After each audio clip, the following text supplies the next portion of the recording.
নমস্কাৰ। ভিডিঅ'টো আৰম্ভণি কৰাৰ আগে আগে মই কৈ লৈছো জাষ্টিস ফৰ জুবিন গাৰ্গ আমাৰ অসমৰ মুখ্যমন্ত্ৰী ডাঙৰীয়া যিমানবিলাক ওপৰৰ বিষয়া আছে সকলোকে অনুৰোধ কৰিছো আপোনালোকে জুবিন গাৰ্গৰ হত্যাকাণ্ডৰ ন্যায় অতি সোনকালে দিবলৈ চেষ্টা কৰক। এটা ভিডিঅ'টোৰ বাকিখিনি কথা ডিসকাস কৰাৰ আগে আগে মই সকলোকে কৈ লৈছো যে গোটেই ভিডিঅ'টো আপোনালোকে ভালদৰে শুনিব। কি পইণ্ট মই ভিডিঅ'টো ডিসকাস কৰো আৰু তাৰ পিছতে মতামত দিব। এটা লাইন শুনিয়ে লগালগ কিবা পলিটিক্যালি ইনক্লাইন বুলি কমেন্ট দিয়া ষ্টাৰ্ট নকৰিব। আপুনি কাৰোবাক সাপোৰ্ট কৰে, মই কাৰোবাক সাপোৰ্ট কৰো, যাৰ য'ত মন যায় তাতে কৰিব। মই কোনো চৰকাৰৰ হৈ বা চৰকাৰৰ বিপক্ষে ক'বলৈ যোৱা নাই। মই কৈছো ধৰা হল আপোনাৰ ঘৰৰ দাদা, খুৰা, ভাই, ভনী, আপোনাৰ স্বামীও হ'ব পাৰে, আপোনাৰ ভাইটি হ'ব পাৰে, মামা হ'ব পাৰে, কোনবাই নহয় কোনবাই আৰক্ষীত কৰ্মৰত হৈ আছে। কেইদিনমান আগতে আৰক্ষীৰ এক্সামৰ ৰিজাল্ট দিলে, তাত বহুতে চাকৰি পালে, বহুতৰ ঘৰলৈ আনন্দৰ জোৱাৰ আহিল। তো মানুহে আৰক্ষী বিভাগত চাকৰি কিয় কৰে? নিজৰ পৰিয়াল পোহপাল দিয়াৰ বাবে কৰে। এটা গভৰ্ণমেন্ট জব, এটা চৰকাৰী চাকৰি। তাৰে কাৰণে বিজেপি চৰকাৰ আছে, কংগ্ৰেছ চৰকাৰ আছে, CPM আছে, কিবা আছে, XYZ কিবা চৰকাৰ আছে, মতলব নাইতো। মানুহে যিকোনো চৰকাৰ থাকিলে আৰক্ষীত কাম কৰিবই, আৰু আৰক্ষীয়ে যিখিনি নিৰ্দেশ ওপৰৰ পৰা আহে সেইখিনি মানিবই লাগিব। কিন্তু বাধ্যবাধকতা আছে। এখন দেশত যদি কোনো ৰজা নাথাকে, কোনো মন্ত্ৰী নাথাকে, কোনো নিয়ম কানুন নাথাকে, এখন এনাৰ্কি হৈ যাব, অৰাজকতা হৈ যাব। আপোনালোকে মন কৰক, বাংলাদেশত যিটো পৰিস্থিতিৰ সৃষ্টি হৈছিল তাৰে অন্তৰালত কি আছিল যে ষ্টুডেন্ট ৰিজাৰ্ভেশনক লৈ কিবা এটা ইস্যু হৈছিল, যিটো জনতাৰ পক্ষত হোৱা নাছিল। আৰু লাষ্টত সেই মানে যিটো বিদ্ৰোহটো লাহে লাহে ডাইভাৰ্ট হৈ তাতে থকা যিখিনি হিন্দু মানুহ আছিল সেইখিনিক মাৰা ষ্টাৰ্ট কৰি দিছিল। ঘৰে ঘৰে সোমাই যে অমুক পাৰ্টিক সাপোৰ্ট কৰা, তহঁতক মাৰিব লাগে। তো সেইটো কথা হয় জানো? এখন গণতান্ত্ৰিক দেশত থাকি তেনেকুৱা পৰিস্থিতি আপুনি কামনা কৰে নেকি? আৰু যদি নকৰে, মই আজি ফেচবুকত অলপমান আগতে এটা কমেন্ট দেখা পাইছো যে এগৰাকী মহিলাই এটা মানে আৰক্ষীলৈ একদম বৰষুণৰ নিচিনাকে একদম পুৰা ধাৰাসাৰ শিলাবৃষ্টি হৈছে পাব্লিকৰ দ্বাৰা। বাক্সাৰ কথা কৈ আছো মই ভিডিঅ' ফুটেজ লগাই নিদিও, মোক কোনো ধৰণৰ মানে ৰিচ নালাগে, ভিডিঅ'টো চাই পেলাই এংগেজমেন্ট নালাগে। মই জাষ্ট কৈ দিছো, আপুনি ফেচবুক স্ক্ৰল কৰিলে পাই যাব ভিডিঅ'টো। তো আৰক্ষীলৈ বহুত শিলাবৃষ্টি হৈছিল, আৰু শিলাবৃষ্টিত আৰক্ষী বিলাকে নিজকে বচাব চেষ্টা কৰিছে। এটা ভিডিঅ' আহিছে যে আৰক্ষীয়ে এক কোব মাৰিছিল বা লাঠিচালনা আৰম্ভ কৰিছিল, তাৰ পিছতে বহুত বেছি মানে ৰাইজ মানে ক্ষোভিত হৈ গল। তো যিয়ে নহওক, মই কৈছো কি আৰক্ষীলৈ যে ইমান ধাৰাসাৰ শিলাবৃষ্টি কৰিছে, সেই আৰক্ষীৰ মাজতে কোনোবাজন আপোনাৰ ভাতৃ, কোনোবাজন আপোনাৰ স্বামী, কোনোবাজন আপোনাৰ মামা, খুৰা, দেউতা তো থাকিব পাৰে ন। তো আপোনাৰ ঘৰৰ যদি কোনো আৰক্ষীত নাই, তাৰে মতলব এইটো নেকি যে আপুনি আৰক্ষীত শিল মাৰিব, আৰক্ষীক আক্ৰমণ কৰিব, আৰক্ষীক একদম হানি কৰিব? মই ফেচবুকত ফটো দেখা পাইছো আৰক্ষীৰ একদম পুৰা বেণ্ডেজ বান্ধা আছে। তাৰ উপৰিও এজনী মহিলাই ফেচবুকত লিখিছে যে শিল মাৰি আৰক্ষীৰ মাথা ফালি মাথাৰ ঘিউ উলিয়াই দিব লাগিছিল।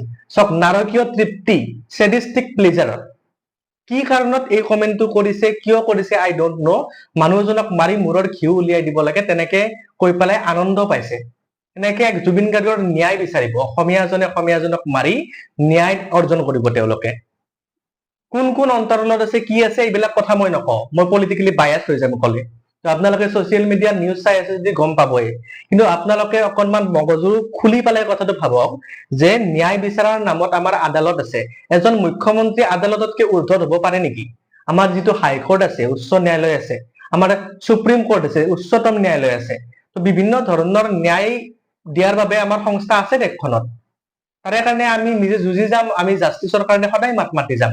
আৰু আপোনালোকৰ যদি লাগিছে যে এই চৰকাৰখনে অন্যায় কৰি আছে, এই চৰকাৰখনে ইচ্ছাকৃতভাৱে ডাইভাৰ্ট কৰি আছে, ন্যায়ালয়ৰ তলত ৰাখি দিছে, তেনে আপোনালোকে নিজে নিৰ্বাচন আহিছে তাতে বিবেচনা কৰিব, তাতে বিচাৰ কৰিব। চৰকাৰক ৰাইজে নামাবও পাৰে, উঠাবও পাৰে। অভাৰঅল আপোনালোকে বিবেচনা কৰক। আৰু আপোনালোকে কৈ আছে যে নাই তই কি বুজিবি, জুবিনৰ অনুৰাগী নহয়। জুবিনৰ যিদিনাখন মৃত্যুৰ নিউজটো আহিছিল, মই ফুটপাথত বহি বহি কান্দিছো। মোৰ ওচৰত থকা মানুহজনে তেওঁ তাত ছিল, ইমান ড্ৰিংক কৰিছিল, মাৰা যাব বুলি জানিছিলোৱে। সেই মানুহজনক কি মই তাতে মাৰপিট আৰম্ভ কৰি দিলো হয় নেকি? এজন মানুহে কাৰোবাৰ অনুৰাগী, কোনোবা অনুৰাগী নহবও পাৰে, তো তাক আপুনি জোৰ জবৰদস্তি মাৰি পিটি অনুৰাগী বনাব নেকি? তেনেকে কিবা কথা আছে নেকি? কোনোবা মানুহে কিবা কাৰণত ভাল নাপাব পাৰে, নাজানিব পাৰে। আমি যিমান দুখ পাইছো আজিৰ তাৰিখলৈকে, সেই দুখটো যদি কোনোবা আমাৰ ওচৰত থকা মানুহে কৰা নাই, কিবা কাৰণত যদি গান শুনিছে, কিবা কাৰণত ডেন্স কৰিছে, যদি এখন বিয়া পাতি দুটা পতকা মাৰি দিছে, সেই মানুহজনক আপুনি পিতা আৰম্ভ কৰি দিব নেকি? এই মানসিকতা জানো আমাৰ অসমীয়া মানুহৰ হয়? আপুনি নিজে ভাবকচোন। কেৱল মাৰা পিতা কিয় সৃষ্টি কৰিব লাগে, একদম পুৰা প্ৰতিবাদ চৰকাৰৰ প্ৰতি আপোনালোকৰ বিক্ষোভ আছে, আপোনালোকে নিৰ্বাচনত উত্তৰ দিব, কিন্তু তাৰে কাৰণে সাধাৰণ জনতাক হাৰাশাস্তি নকৰিব। আমাৰ আৰক্ষী বিষয়াসকলো সাধাৰণ জনতাতে পৰে, তেওঁলোকে চাকৰি কৰে কাৰণে আৰক্ষীৰ কৰ্তব্য পালন কৰিব লগা হৈছে। দেখা নাই নেকি জুবিনৰ যেতিয়া আমাৰ অন্ত্যেষ্টিক্ৰিয়াত মানুহবিলাক গৈছিল, আৰক্ষী বিলাকে কেনেকে ফেকুৰি ফেকুৰি কান্দি আছিল? দুখ লগা নাই নেকি? আমাৰ মন দুখ লগা নাই? আমি বুজি নাপাওঁ এইটো কথা।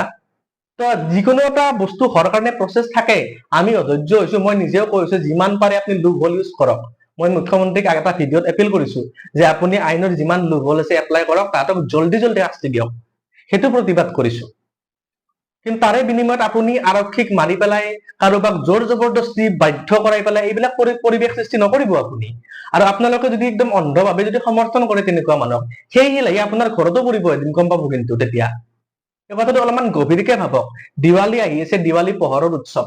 মই নিজে যোৱা 5 বছৰমান হল মই দিৱালীত ফটকা ফুটোৱা নাই। মোৰ ঘৰৰ সন্মুখৰ দাদা এজনৰ একবাৰ হাত জ্বলি গৈছিল ফটকা ফুটি পেলাই, সেইবাবে এটা ভয় সোমাল, মই ফটকা চটকা নুফুটাও। সেই বুলি বেলেগে ফটকা ফুটালে যদি এইবাৰ যদি বেলেগে ফটকা ফুটাই কিবা কাৰণত, সৰু বাচ্ছা যদি 2-এটা ফটকা ফুটাই, কোনোবাই যদি ফটকা ফুটাই, তাৰ যাই পেলাই কি মই একদম জুবিন বিৰোধী, তোৰ মনত কোনো ধৰণৰ ইমোচন নাই, তেনেকা কৰিম নেকি মই? সেনেকুৱা কোনো কথা নাই ন। তো কথাবিলাক ইছ্যুবিলাক ডাইভাৰ্ট নকৰিব আপোনালোকে। মানুহ ইমান বুৰ্বক নহয়তো। আৰু লাগাতকে বেছি অত্যাচাৰী হলে আমি চৰকাৰৰ পৰা সহায়ে বিচাৰিম যে অত্যাচাৰী মানুহসকলক আপোনালোকে শাস্তি দিয়ক। আৰু যেতিয়া আৰক্ষী একদম ধাৰাসাৰ শিল মাৰিব, মাৰি উঠি আৰক্ষী যদি তাৰে বাধা দিয়ে, কিবা কাৰণত সেল্ফ প্ৰটেকশ্যন কৰে, ঠিক আছে, প্ৰথমতে আৰম্ভ কৰিছিল, সেইটো ভুল হৈছে আৰক্ষীৰ, সেইটো গৰিহণাৰ যোগ্য। কিন্তু এতিয়া যদি হকে বিহকে যতে আৰক্ষী যায়, যিকোনো পৰিস্থিতিত আৰক্ষীয়ে যদি চিটুৱেশ্যন কন্ট্ৰল কৰিব চেষ্টা কৰে, তেতিয়া যদি আপুনি আৰক্ষীক আক্ৰমণ কৰে, আৰক্ষী আপোনাক কব নেকি দে মোক মাৰ মাৰ মাৰ মাৰ, মোক মাৰলি কামত আহি যাব, একদম ন্যায় পাই যাব জুবিন গাৰ্গে? সেনেকা কোনো কথা আছে নেকি? সেনেকা কথা আপোনালোকে প্লিজ নকৰিব। অলপ মানুহৰ নিচিনাকে আচৰণ কৰক। ভিডিঅ'টো আপোনালোকে শুনি ভাল নাপাব পাৰে, কিন্তু কথাখিনি একবাৰ নিজে ভাবি চাওক। নিজৰ পৰিয়ালৰ কোনোবা যদি আৰক্ষীত কাম কৰি আছে, তেতিয়া কেনেকে লাগিব আপোনালোকক? মানে ভিডিঅ' চাই মাথাটো গৰম হৈ গৈছে। আজি মই দেখা পাই পেলাই মাথা গৰম হৈছে। মই নিজে বাক্সা জিলাৰ ওচৰত সীমান্তৱৰ্তী অঞ্চলত থাকো। মই যোৱাকালি ঘৰত গৈছিলো, ইণ্টাৰনেট কাটা আছে, কিন্তু মই অকনমান বাইকখন লৈ পেলাই ঘূৰি চাই আহিলো, কতো একো অপ্ৰীতিকৰ পৰিৱেশ সৃষ্টি হোৱা নাই। মানুহখিনি নৰ্মেল আছে, মানুহখিনি দুখী হয়, কোনো উৎসাহত নাই। বুজি পাইছো এইটো কথা। সেই বুলি কোনো কাকো হাল্লা কৰা নাই কিবা কাৰণতে, কিয় গান বজাইছ, কিয় বেলেগ গান শুনবি, কিয় দেৱালীৰ কাৰণে আয়োজন কৰবি, সেনেকুৱা কথা নহয়। আৰু ভিডিঅ'টোত মই কোনো ধৰণৰ জাতি ধৰ্ম নিৰ্বিশেষ বা চৰকাৰৰ বিষয়ে কোৱা নাই। আজি যদি কংগ্ৰেছৰো চৰকাৰ থাকিল হয়, আমাৰ যদি সন্মানীয় গৌৰৱ গগৈও মুখ্যমন্ত্ৰী থাকিল হয়, তথাপিতো মই তেখেতক কলো যে আপুনি ভালকে খৰকটীয়াকে ন্যায় দিয়াৰ ব্যৱস্থা কৰক। সেইবুলি কলো হয় নেকি যে মই চাপজ ধৰি ললো মই গৌৰৱ গগৈক চাপৰ্ট নকৰো, তেনেহলে মই কম নেকি যে নাই নাই নাই, চৰকাৰে চাপৰ্ট কৰা নাই, পুলিচ চুলিচ মাৰি শিল মাৰি দিয়ক একদম পুৰা মাৰি পিটি। চৰকাৰ কিছুমানে ধমকি দি আছে, বাংলাদেশৰ নিচিনাকে মাৰি মাৰি মুখ্যমন্ত্ৰীক বাহিৰ কৰি দিব, চবতে শিল বহিলা বৰ্ষণ কৰিব, পিঠি ফালি দিব তহঁতৰ, গম পাইছা? এই ভিডিঅ'টো তহঁতৰ কাৰণে হব পাৰে বিতৰ্কিত, কিন্তু আপোনালোকে যিবিলাকে চাই আছে, আমাৰ স্থায়ী প্ৰকৃত অসমীয়া মানুহে চাই আছে, তেওঁলোকে বিচাৰ কৰক, এনেকুৱা মানুহক প্ৰশ্ৰয় দিয়াটো উচিত হয় জানো? কি মানে, ঠিক আছে বাৰু, কোনো কথা নাই।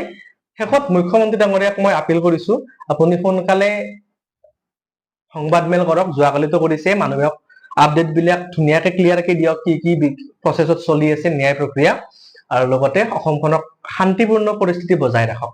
নিৰ্বাচনত যোন জিকিব মানে যোগ্য, সেইটো পাৰ্টিয়ে জিকিব। মানুহক ইলেকশ্যন কেম্পেইন কৰে কৰক, কিন্তু ইলেকশ্যন কেম্পেইনৰ নামত কোনো ধৰণৰ জুবিনৰ ইছ্যুটোক লৈ পেলাই পলিটিক্স নহওক, মানুহ উত্তেজিত নহওক, মানুহৰ মাজত কোনো ধৰণৰ মাৰপিট নহওক, আৰু অশান্ত কৰিবলৈ চেষ্টা কৰা প্ৰতিডাল পুলি পোখা আপুনি উঘালি দিয়ক। যিয়ে নহওক বাৰু, ধন্যবাদ।